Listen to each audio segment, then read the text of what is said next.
So guys पिछले 2 दिनों में मैं आप लोगों के साथ कुछ अपलोड कर नहीं पाया। उसके पीछे एक रीजन है एक वादा या फिर कहो प्रॉमिस जो आज से 4 महीने पहले मैंने आप लोगों के साथ किया था।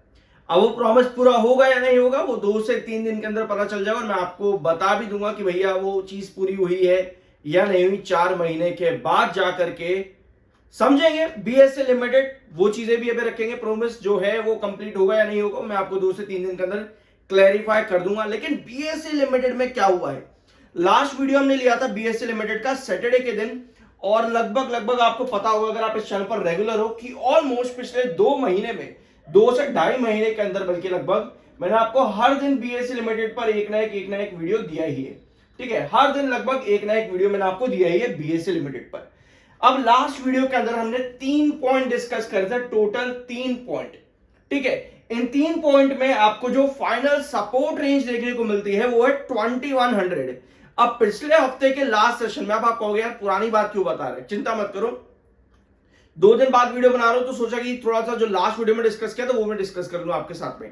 ठीक है, तो लास्ट सेशन फ्राइडे के लास्ट सेशन यानी कि लास्ट वीक के जो हमने लास्ट वीडियो डिस्कस किया था आपके बीएसए लिमिटेड पर 2100 पे आपकी क्लोजिंग आई थी। ठीक है, जो कि इसका फाइनल सपोर्ट बेस आता है, ये चीज आपको पता होगी अगर आप रेगुलर व्यूअर हो। ठीक है, अब आते हैं आगे। अब रिकवरी बनने के पीछे जो आपकी रिकवरी आ रही है, रिबाउंड जो स्टॉक करा है 5% after lower top formation on chart, ये रिकवरी क्यों बनी है। अब आप कहोगे भाई हमें पता है, ये भी मत बता, लेकिन क्या हमें चार्ट्स मालूम है? कोई दिक्कत नहीं है, यहां पर आओ, हमें न्यूज पता है। अब आप लोगों को 2 दिन के अंदर सारी न्यूज पता चल गई होगी कि भैया हमारा देश जो है चाइना की तरफ गया, मतलब prime minister Narendra Modi China गए, एससीओ मीटिंग में वहां पर पुतिन भी था और पाकिस्तान की अच्छा जल सड़ गई, ये सब चीजें आपको मालूम होंगी। लेकिन अपार्ट फ्रॉम दैट क्या आपको मालूम है कि मार्केट के सेंटीमेंट्स क्या बता रहे हैं आपको? क्या आपको मालूम है लास्ट वीक आपके पास 2 चीजें हुई है, चाहे आप बीएसए लिमिटेड लो या फिर मार्केट की पोजीशन को समझो, दोनों को अगर आप साथ में कंक्लूड करते हो तो आपको नजर आता है कि मार्केट लास्ट सेशन के अंदर कितना 79,800 यानी कि मार्केट का फाइनल बेस है ये, जो कि पिछले 6 महीनों से ऐसे ही है। अगर आप मेरा 4 महीने पुराना मार्केट का भी कोई वीडियो उठा करके देखोगे तो 79,800 वो बेस आपको चार्ट पर नजर आ जाएगा क्लियर कट, जो कि बनता है 80,500 के बाद में। ध्यान से सुनो, तो मार्केट ने लास्ट हफ्ते के लास्ट सेशन में वही क्लोजिंग दी 79,800 पर।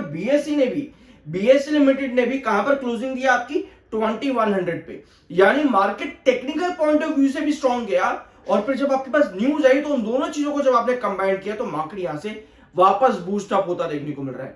अब मार्केट को यहां से अच्छा बूस्ट देने के लिए क्या चीज चाहिए होगी? पहला 80,500 पे मार्केट वापस बेस बनाए, दूसरा 81,800 को मार्केट ब्रेकआउट करे या एटलीस्ट सस्टेन करे। तो ये 2 चीजें अब हमको चाहिए, यानी पिछले 2 दिनों में जो हुआ है या फिर हम कहें कि कल के सेशन में, बेसिकली कल ही एक सेशन था, उसके पहले सैटरडे और संडे थे। ठीक है, तो कल जो कुछ भी हुआ है उसके रीजंस आपके बन गए थे फ्राइडे सेंटीमेंट्स के अंदर।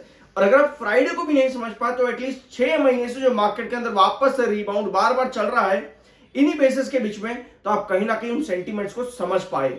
समझे इस चीज को, मतलब कि आपको मंडे का वेट नहीं करना पड़ा, आप वो सेंटीमेंट्स को रीड कर रहे थे पिछले 6 महीनों से। तो अब आते हैं आगे और चीजें आपकी देख लेते हैं यहां पर। तो भैया फाइनली सेबी ने यहां पर री इंट्रोड्यूस कर दिया है क्या भैया, intraday limit for index options trading from October 1 से आपकी इंट्राडे लिमिट जो है इंडेक्स ऑप्शंस में वो आपको चेंज होती देखने को यहां पर मिल जाएगी विद स्ट्रिक्टर मॉनिटरिंग। भैया स्ट्रिक्टर मॉनिटरिंग क्या है यहां पे? मेन रीजन जब भी सेबी कोई बड़े डिसीजंस इस तरह के लेता है, चाहे वो ऑप्शन ट्रेडिंग के हो या फिर derivatives, short term long term derivatives के हों, हमेशा आपको एक चीज देखने को मिलती है कि किस तरह से इन्वेस्टर्स को सेव किया जाए, यानी कि रिटेल इन्वेस्टर्स को किस तरह से सेव किया जाए। अब भैया आप कहोगे यार हम सेफ है यार, हमें तुम्हारी जरूरत नहीं है। ठीक है, ये बात सही भी है। ठीक है, ये बात सही भी है। और कई बार आपको नजर आता है कि इस तरह के बड़े डिसीजन जब भी आते हैं सेबी की तरफ से मार्केट के लेकर के, तो हमेशा आपको उसके इल इफेक्ट्स शॉर्ट टर्म में देखने को मिलते हैं। मेजर टाइम्स आपको दिखते हैं इल इफेक्ट्स, लेकिन वो इल इफेक्ट्स हमेशा ये बताया जाता है कि लॉन्ग टर्म के अंदर नहीं दिखेंगे। तो जो हम डिसीजन ले रहे हैं यहां पर, सेबी कहता है कि भैया शॉर्ट टर्म के अंदर आपको शायद इसकी दिक्कतें देखने को मिले, लेकिन लॉन्ग टर्म में ये बेनिफिशियल रहेगा किसके लिए? रिटेल इन्वेस्टर्स के लिए।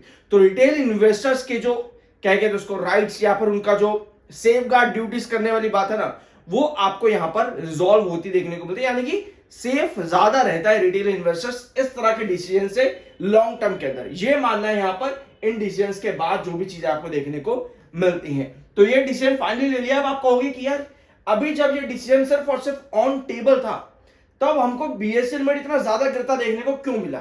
अभी चार्ट पर आएंगे। अगर आपने पिछला वीडियो देखा तो आपको मालूम होगा। यहां पे आओ, 29 अगस्त को कंपनी ने एक अपडेट मेंशन करी थी कि कंपनी अटेंड करेगी गोल्डमैन सैक्स एशिया लीड करेगा जिसको इन्वेस्टर्स मीटिंग को इन हांगकांग ऑन सितंबर 3, यानी कल के दिन कंपनी की जो है इन्वेस्टर मीटिंग है जो कि अटेंड की जाएगी, आपकी लीड की जाएगी बेसिकली गोल्डमैन सैक्स एशिया हांगकांग में। ठीक है, तो ये मीटिंग कंपनी की इन्वेस्टर मीटिंग होने वाली है 3 सितंबर को। तो ये अपडेट आपके पास आ जाती है। अपार्ट फ्रॉम दिस 2100 तक की गिरावट आने के बावजूद भी लॉन्ग टर्म एएसएम 1 में हम अभी भी यहां पर रिस्ट्रिक्टेड है। बीएसई लिमिटेड अभी भी लॉन्ग टर्म एएसएम 1 के अंदर है। Apart from this technical boost की जब हम बात करते हैं तो आपको आरसीए और एमएफआई का भी अच्छा सपोर्ट देखने को मिला जो कि बुलिश रेंज पर थे। तो एमएफआई अभी भी आपका बुलिश है। मोस्ट प्रोबेबली दिन के आखिर में एमएफआई चेंज होता देखने को मिल सकता है और शायद 32 या 34 के आसपास से आपको देखने को मिले, क्योंकि आज जो रिकवरी बनी है वो दिन के आखिर में टेक्निकल्स पर चेंज हो जाती है। तो ये चीजें अभी आपके बीएसई लिमिटेड में। चार्ट पर आते हैं तो आपको क्या नजर आ रहा है? हमने 2100 लेवल इसलिए रखा था आपका क्योंकि आप देखोगे पहले भी अप्रैल के अंदर, अप्रैल के महीने में आपको ये जोन पूरा कंसोलिडेशन जोन देखने को मिला था। इसीलिए जब आपका स्टॉक 2600 पर रेजिस्ट कर रहा था तब हमने 2100 आप लोगों के साथ डिस्कस भी किया था। अब आप कहोगे भैया बोल बचन बंद कर, सीधी बात कर, अब जो हो गया वो मत बोल। इसलिए मैंने आपके साथ डेट्स दिखाई पहले ही कि देखो देखो इस इन डेट्स को मैंने आपके साथ बीएसई लिमिटेड डिस्कस किया और पिछले 2.5 महीने में लगभग हर दिन मैंने आपके साथ बीएसई लिमिटेड डिस्कस किया है, सारी पॉसिबिलिटी जो भी पॉसिबल हो सकता है। तो 2100 आपका अप्रैल के महीने में आपको अच्छा सपोर्ट देखने को मिला था, इसलिए 2100 हम बेस लेकर चल रहे थे और ये फाइनल बेस है। अब अगर आपको 2100 से ब्रेकआउट चाहिए, क्योंकि भैया रिकवरी तो बन गई है 2100 से, अगर आपको ब्रेकआउट चाहिए तो आपको सस्टेन करना जरूरी है। कहां पे? 222 पे, 223 पे, 223 पे आपको सस्टेन करना जरूरी है अगर आपको यहां से ब्रेकआउट चाहिए। तो भैया आपका जो मिड रेजिस्टेंस अब आता है वो आता है 223 पे, 2223 ये आता है आपका मिड रेजिस्टेंस। क्रूशियल रेजिस्टेंस आपका रहेगा 2340 जो कि आपका पुराना बेस भी रहा था, एक बार, दो बार, तीन बार जो भी ब्रेकडाउन वहां पर हो गया था। तो ये बेसिस अब आपके रहेंगे बीएसई लिमिटेड के अंदर। तो आपको सस्टेनेबिलिटी चाहिए 2223 पे ताकि आपके ब्रेकआउट फर्दर बन सके 2100 के सपोर्ट के बाद में। मार्केट एक्सपर्ट्स काफी ज्यादा बुलिश है अभी भी बीएसई लिमिटेड को लेकर के, स्पेशली जब 2600 पर रेजिस्ट कर रहा था तब भी मार्केट एक्सपर्ट्स के टारगेट बहुत बड़े थे, 2700 के आसपास के लिए, 2800 के आसपास थे, लेकिन धराशाही हो गया, बिल्कुल 2800 पर आ गए, जो कि कहीं ना कहीं इतना लंबा साइडवेज पैटर्न जो चला ना ये वाला, वो कहीं ना कहीं आपको इंडिकेट कर भी रहा था, क्योंकि बार बार एक ही रेजिस्टेंस आपका आ रहा था 2600, 2340 और फिर 2470, 2490, 2520। तो ये सारे रेजिस्टेंस जो आपके आ रहे थे वहां से आपका साइडवेज पैटर्न, क्योंकि मार्केट भी सस्टेन नहीं कर पा रहा था, कहां पे? 81,800 पे। तो इस वजह से सारी चीजें आपकी टूटती चली गई। तो जो कुछ भी हुआ है, जो कुछ भी हुआ है, स्पेशली फ्राइडे के दिन लास्ट हफ्ते के अंदर मार्केट ने सपोर्ट ले लिया। कितने पे आ गया मार्केट? 79,800 पे। बीएसई ने सपोर्ट ले लिया, 2100 पे आ गया। मार्केट के सेंटिमेंट्स बुलिश हुए, technical point of view market bullish हुआ। तो इन सब रीजंस की वजह से अब इस हफ्ते के अंदर आपको रिकवरी सेंटिमेंट्स में नजर आ रही है। तो हमें चाहिए मार्केट 81,800 पर सस्टेन करे, एटलीस्ट आए वापस से, ताकि सस्टेनेबिलिटी बने और फिर मार्केट के अंदर फर्स्ट फर्दर बूस्ट अप मिले।